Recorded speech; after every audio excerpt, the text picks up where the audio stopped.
Hello. First of all, thank you, Chris, for doing this, making this happen, and thank you, everybody, for coming out. There's some people in the back there. I don't know if you want to move around a little bit, get more comfortable. There's a little there's a little bit of room. There's room in the front. If you want to, no pressure. Okay, I'm gonna do this thing here.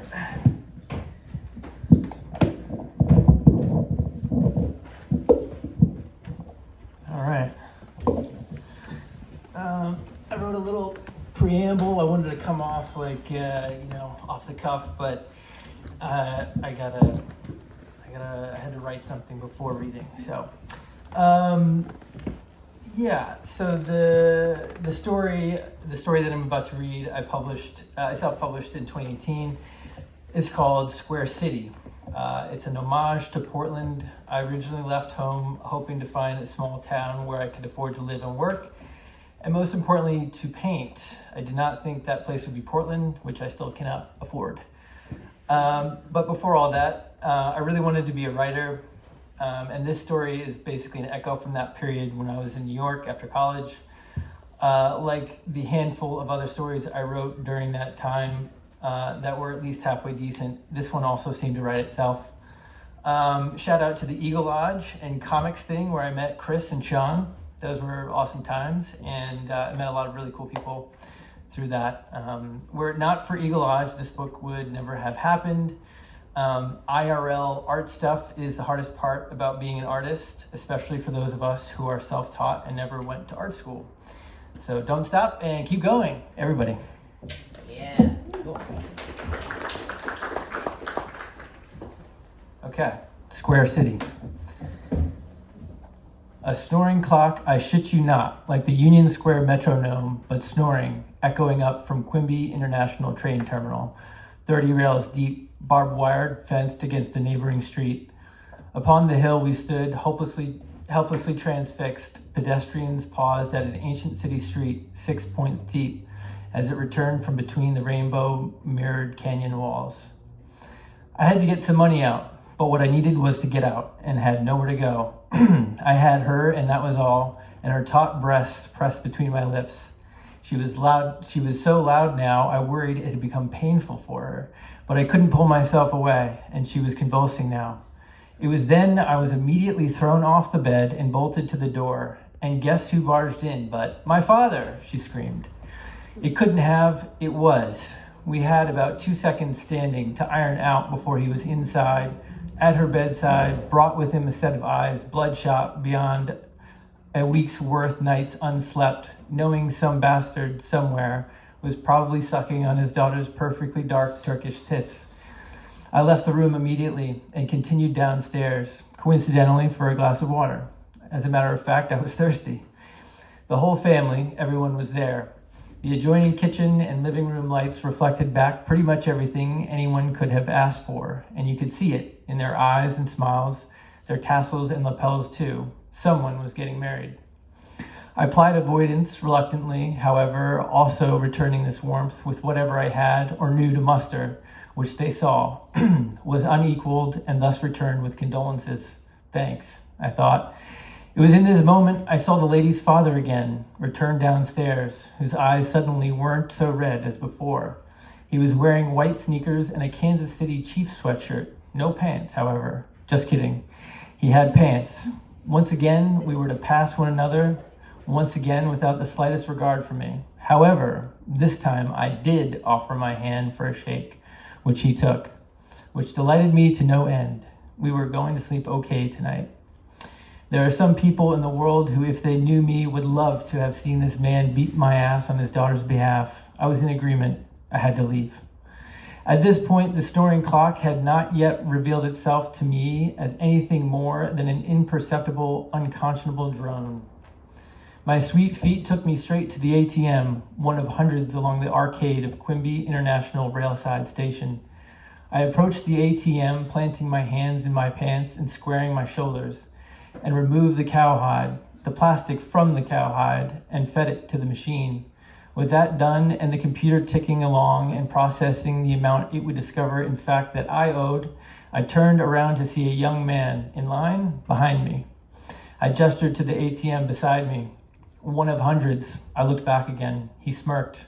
I shouted, "Oh, so you're not waiting in line. Okay, I get it. You're just trying to scare the shit out of me. Okay, great. Well done," I thought. My patience was wearing thin. I was staring back at the ATM screen now. Bad news everywhere. Assuming what wasn't wrong shewed itself then as we saw of, or rather it, the city, which, in accordance with, appeared rightly a matter of squareness against the lad, who was frighteningly round, perhaps oval. I then heard it, not the snore, but the song, or the story, the word or prayer, whatever the hell it was that this young man was uttering, from beneath a greasy ball cap and bushy dark brows, like on the Q train with the Hasids and their tiny books. But this boy was no Hasid, fresh out or in from wherever it was. Months in a dormitory or basement, convinced perhaps of something I couldn't, nor wouldn't, dare begin to, or maybe once had a very long time ago, fathom. The card came back to me with a printer paper slip. Fuck you. I snatched the receipt, clenching my jaw, and pointed like a lance my finger to the next ATM, like, get your fucking eye out with it. Well, anyway, if it was all in my head before, it certainly wasn't anymore.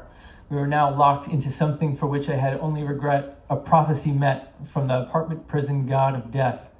I thought best to flee, but as I pondered where to, he approached ever so gently to leave a piece of paper on the ATM I had just finished with. It was kind the way he did it. I turned and picked it up, what it was, illustrated newspaper, a city on fire, and the words, "Destroy the universe." I crumpled the fucking thing and propelled it into the garbage. That's why the cops call it Little Beirut, I thought, like Sunny D on a dusty old convenience store shelf. His sudden change in disposition then, it reached into me from my anus, past my groin, into my bowels, and squeezed up my guts. "Yo," he called over my head. I looked where. The square was bustling now. "Adam," he shouted. To my left and right, I looked. It was now peak rush hour, and the madness of the commuter traffic was feeling like a bad carny ride.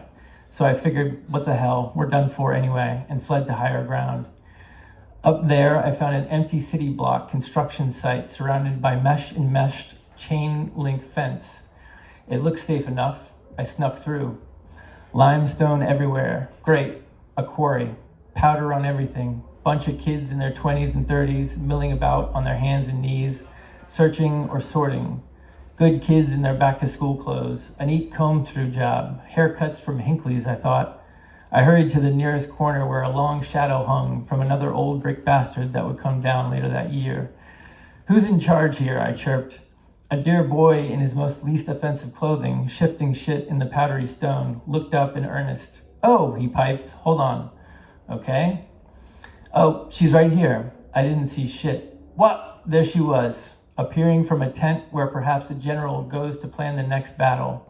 The good boy returned to the business of limestone. I gave her my hand. She smirked and didn't shake it. She was on to me somehow, before even I could be on to whatever it was. How do I get out of here?" I barked, eyeing a fold at the bottom of the fence, perfectly fit for a dog. She wasn't listening. "Oh," I muttered, "I could just go there. It's okay." "Oh, no, you don't," she clarped and ordered. "Wait right here." She got back into the tent, and I got on my hands and knees and the fuck out of there like a good boy. At last I had found myself upon the crown jewel of the stinking hole for which I was dearly becoming loveth. To the glory of the upper crest echelons, hark in song below was the calculated mess of Quimby Square. I had happened upon a Greenwich village of the sky, sunset piping through a mirrored canyon walls. Spotless sports cars, metallic and glow, rainbow too, gliding through this hallowed 6-point intersection after pausing just long enough for the passers-by to admire. I saw up one of the tiny shadowed streets of the feast that ran also up along a row of stout structures, each unique in design but keeping of metallic rainbow glow. Tiny factories equipped with protrusions of plumbing, pipes, kilns, whistles with portholes and vats, bronze bolts for cooking and things that bubbled and fizzled. Fermentation chambers, I wondered. It was then I saw the others had stopped. They were all looking down that canyon onto Quimby Square, strangers. And I looked too. It was then that I heard it, loud and clear, a giant snore, or a million sinuses sawing in chorus. Slow and steady she went like a bayside tide, growing louder then, reverberating and echoing strong, even louder but soothing. We had all stopped now, the cars too. The rays of sun were on our noses, fingers pointing, mouths agape. It was then that it was clear that it was in fact a clock, and we listened. The end. Thank